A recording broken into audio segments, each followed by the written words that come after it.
que hoje certamente tem muita gente saindo de Portugal, imigrando, né?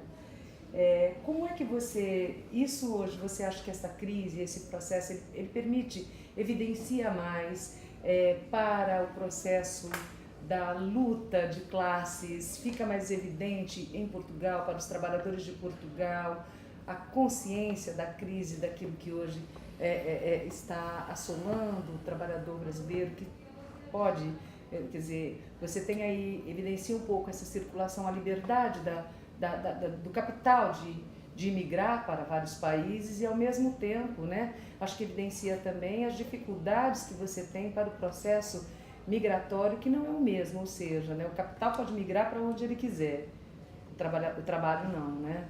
Então, assim, né, são dois aspectos que eu acho que são importantes. Um, que a consciência, né, que esse fato, que a crise pode possibilitar para um processo de organização do trabalho, né, se esse processo migratório tem implicações com isso, e a questão dessa liberdade do trabalho com a liberdade do capital. Se você podia... Sim.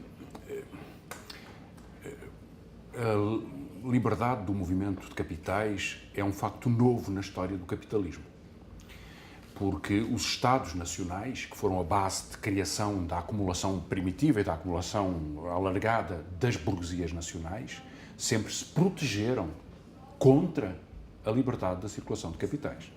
Isso fez com que as mais importantes teorias económicas, digamos, do capitalismo liberal, como o keynesianismo, sempre foram muito contrários à liberdade da circulação de capitais, porque ela enfraquece a base de sustentação fiscal do Estado e cria uma concorrência internacional entre capitais que diminui o peso de algumas das burguesias nacionais.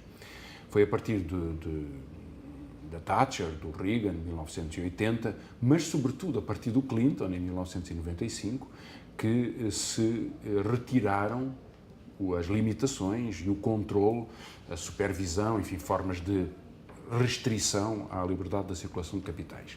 E isso teve como consequência a crise do subprime. E teve como consequência uma enorme valorização de capital fictício, para utilizar o termo do Marx, no terceiro livro do Capital, que é muito adequado neste contexto, em que há um agigantamento do capital fictício, mas não podemos ser ingênuos, o capital fictício é uma dívida. E a dívida são salários e são aposentações dos trabalhadores, ou seja, o salário dos trabalhadores. E, portanto, este regime financeiro é um regime de expropriação, é um regime rentista também, de aquisição de renda financeira. Uma boa parte da receita fiscal do Brasil é paga em dívida pública. Isso é uma renda sobre os trabalhadores brasileiros. O mesmo acontece em Portugal, ou como acontece noutros países europeus, enfim, noutros lugares do mundo.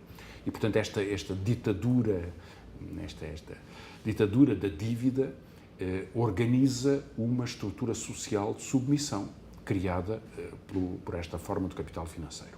É claro que, nesse contexto, as pressões, quando há muito desemprego, a pressão para uma imigração é muito forte.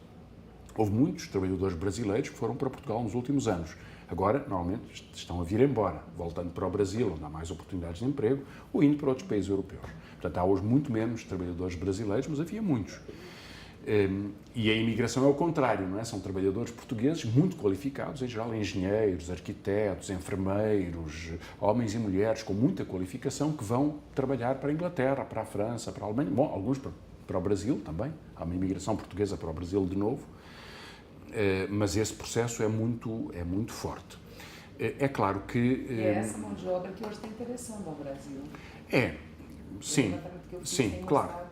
Bom, como a Inglaterra recruta milhares de enfermeiros em Portugal, porque a formação profissional, a formação técnica e científica já está feita, não é? Foi paga. E, portanto, é muito mais barato importar um trabalhador qualificado do que garantir uma universidade que possa fazer a sua formação. E, portanto, essa lógica de concorrência entre os países acontece sempre. Este é um contexto, no entanto, muito difícil, porque tu perguntas, permite mais consciência. A crise é sempre destruidora do movimento operário. uma grave recessão e um grande desemprego estrutural é sempre uma derrota para o movimento operário, não é uma vitória. É sempre uma derrota.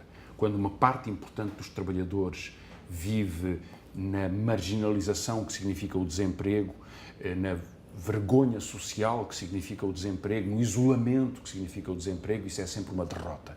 As grandes organizações operárias, sindicatos, partidos, ficam sempre mais fracos quando há uma grande destruição da força do trabalho. Se há mais consciência ou não, depende da luta política. Pode haver, deveria haver, é bom que haja uma resposta mais forte, porque o capitalismo radicalizou a luta de classes. Vocês conhecem Warren Buffett, aquele milionário norte-americano, o segundo homem mais rico do mundo, que dizia: há mesmo luta de classes, a nossa classe está a ganhar.